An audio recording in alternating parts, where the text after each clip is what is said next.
Oyez, oyez, braves gens. De tout temps, l'histoire a été parsemée d'une multitude d'expressions et de gestes que vous employez encore aujourd'hui, mais sans vraiment connaître leur origine ou leur véritable signification. Eh bien, je vais me faire un plaisir de vous les expliquer. Allez, c'est parti!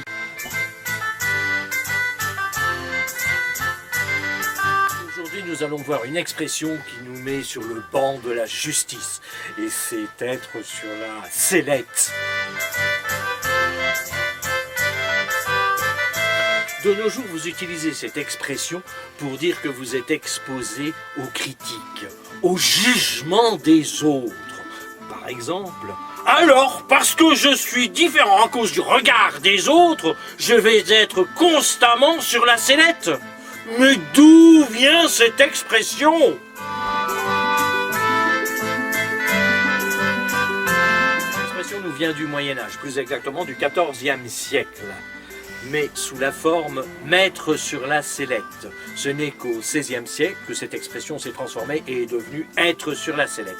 La sellette désignait un petit banc de bois qui se trouvait dans les tribunaux et sur lequel on faisait s'asseoir les prévenus pour les interroger.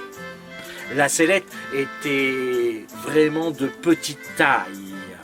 Elle avait pour but de rabaisser les accusés, de bien leur faire comprendre qu'ils étaient inférieurs. Par contre, le juge, lui, en était valorisé. Être sur la sellette n'était jamais de très bon augure. Voilà d'où vient cette expression.